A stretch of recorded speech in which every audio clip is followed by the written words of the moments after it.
Breaking news చూస్తున్నారు. వివాహేతర సంబంధాలు ఎంత దారుణానికి దిగజారిపోతున్నాయంటే కనుక భర్తలను చంపేస్తున్నారు. పెళ్లి చేసుకోవాలంటేనే భయపడిపోయేలా ఇటు కొంతమంది భార్యల ప్రవర్తన ఉందనడంలో ఎటువంటి అతిశయోక్తి లేదు. ఇప్పుడు ఈ ఘటన మహబూబాబాద్కి సంబంధించి ఒక్కొక్క ఘటన వింటూ ఉంటే గుండెల్లో గుబేలు గుబేలు గుబేలు గుబేలు అంటున్నాయి. గుండెల్లో గూడ్స్ రైళ్లు పరిగెడుతున్నాయి. మీరు చూస్తున్నారు విజువల్స్. మహబూబాబాద్ జిల్లాకు సంబంధించి గడ్డగూడలో జరిగిన దారుణం. భర్త చెవులు కోసేసింది భార్య రష్మిత. ప్రియుడు అనిల్తో కలిసి భర్త ప్రసాద్పై కత్తితో విచక్షణారహితంగా దాడికి పాల్పడింది రష్మిత. ప్రాణభయంతో పరుగులు తీశాడు భర్త ప్రసాద్ అరుపులతో పారిపోయేందుకు ఆ ప్రియుడు అనిల్ యత్నించాడు. అయితే ఎప్పుడైతే ప్రసాద్ అరిచాడో వెంటనే అక్కడున్న స్థానికులు అలర్ట్ అయ్యారు. ఆ పారిపోతున్న అనిల్ని పట్టుకొని చెట్టుకు కట్టేసి కుట్టారు గ్రామస్తులు. దేహశుద్ధి చేశారు. రష్మితకు ఇన్స్టాగ్రామ్లో పరిచయం అయ్యాడు ప్రియుడు అనిల్. దీంతో ఆ పరిచయం కాస్త ఇటు ఆ ఎఫ్ఐఆర్కి దారితీస్తుంది. అనిల్తో ఎఫ్ఐఆర్పై రష్మితను మందలించాడు ప్రసాద్. కోపంతో ప్రియుడు అనిల్తో కలిసి భర్త ప్రసాద్ను చంపేందుకు భార్య స్కెచ్ గీసింది. రష్మిత అనిల్ దాడిలో ఇటు ప్రసాద్కు తీవ్ర గాయాలయ్యాయి. ఈ ఘటన మిమ్మల్ని కాస్త కలవరపరచవచ్చు. అయితే మిమ్మల్ని కలవరపాటుకు గురి చేయడం ఆర్టీవీ ఉద్దేశం కాదు. కానీ ఇటువంటి కథనాలు చూసినప్పుడు కాస్త కలవరపాటు గురే అవకాశం ఉంటుంది. కాబట్టి దీనికి సంబంధించి తగిన జాగ్రత్తలు తీసుకోవాలని ఆర్టీవీ సూచించడం జరుగుతోంది. పెళ్లి చేసుకోవాలంటే భయపడిపోయేలా ఈ భార్యల ప్రవర్తన కొంతమందికి సంబంధించిందంటే అర్థం చేసుకోవచ్చు. దిస్ ఈస్ ఆ disturbing content. Viewer description is advised. ఈ నేపథ్యంలో ఒక్కసారి భర్తకు సంబంధించి ఆ విజువల్ మీరు చూస్తున్నారు. ఇటు భర్త ప్రసాద్ రియాక్ట్ అవుతున్నాడు. ఒకసారి ఆ రియాక్షన్ చూద్దాం. ఆల్రైట్, అంతకన్నా ముందు ఇటు ప్రియుడు అనిల్ని పట్టుకొని దేహశుద్ధి చేశారు స్థానికులు. ఒక్కసారి అక్కడ ఎటువంటి పరిస్థితులు ఉన్నాయో చూద్దాం. సంపేతారు నిజం చెప్పురా, లేదా సంపేతారు. అరే చెప్పురా, నిన్న ఎవరు రమ్మన్నా చెప్పు. ఫోన్ చేసి రాళ్ళు రమ్మన్నారా? అరే ఎవరు రమ్మన్నారా నిన్ను? అరే నువ్వు ఇట్లా దాస్తాడు, నువ్వు దాచిన కోసం వస్తావు. ఇక అమ్మతోడు నువ్వు అసలు ఉత్తగా రావు. అంత దూరం నుంచి కొత్తగూడ నుంచి బాగానే కక్ష పట్టుకుని రావు. మాట నిన్న పోయిందంటే ఇవాళ వాళ్ళ ఇంటికి వచ్చిందంటే నీదేదో గాఢమైన ముచ్చినది. అట్లా తొవ్వ ఉన్నది నీకే ఎరక్క. ఎట్లా ఎరక అసలు చెప్పరాదురా బాబు. అరే నీకు నీళ్ళు తాపిస్తాం కానీ చెప్పు. 2 రోజుల కంచి తిరుగుతాడు మాట చెప్తా. అరే నువ్వు చెప్పురా, ఎందుకు ఎవరు రమ్మన్నారా? ఎవరు ఫోన్? అరే ఎవరు రమ్మన్నారు చెప్పురా, నీ మంచి కూడా చెప్తారు. అరే వాళ్ళ నాన్న వస్తే డైరెక్ట్ కట్ అనుకుని ఇక్కడ పెడతాడు. దెబ్బ జైలు పోతే నీ ప్రాణం తీసుకోకురా నాయన. జైలుకి పోతే ఏం కాదు, వాళ్ళకి పిట్టి కేసేది వీళ్ళందరూ. చెప్పురా చెప్పు. అరే ఎందుకు వచ్చిన రమ్మన్నారా?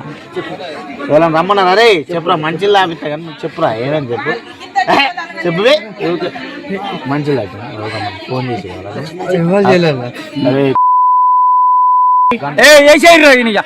మరి ఇప్పుడు చెప్పినప్పుడు ఫోన్ చేసి వాళ్ళని చంపన్నారా లేదా నీకు ఉందా? చెప్పు చెప్పు. మర్యాద అడిగినప్పుడు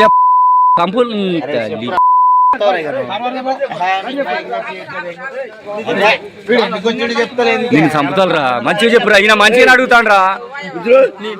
నీళ్ళ రమ్మన్నారా? చెప్పురా, రమ్మన్నారు చెప్తే ఏమన్నారు వీళ్ళంతా?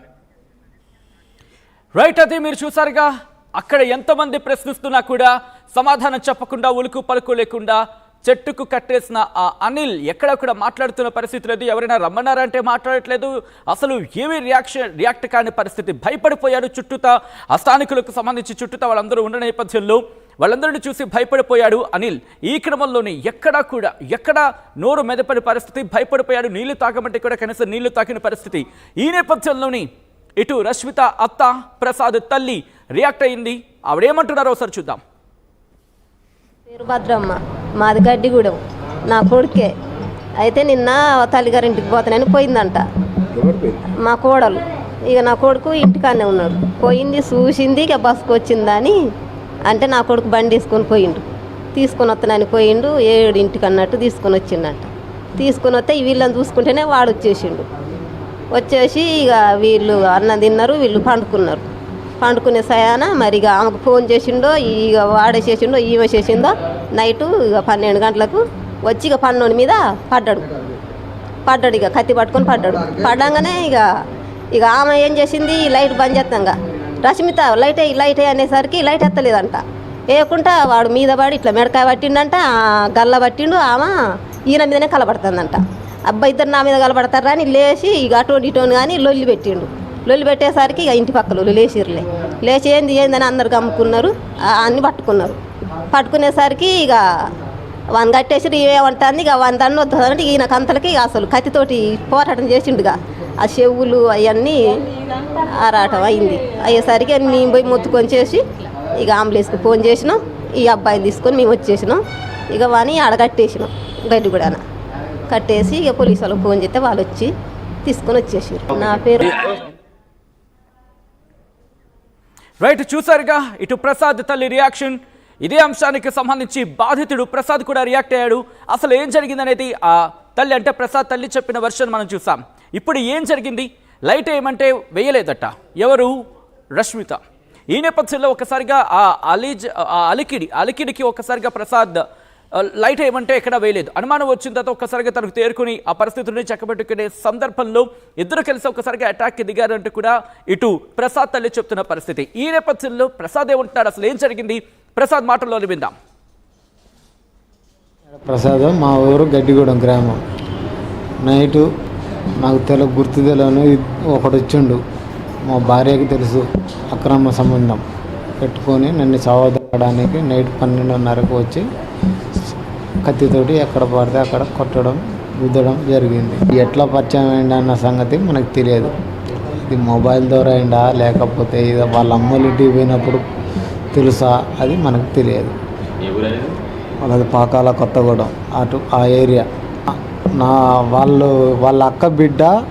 వాళ్ళ అక్కకి బిడ్డ పుట్టిందని చూడడానికి కొరకు నిన్న సాయంత్రం 11 గంటలకు పోయింది.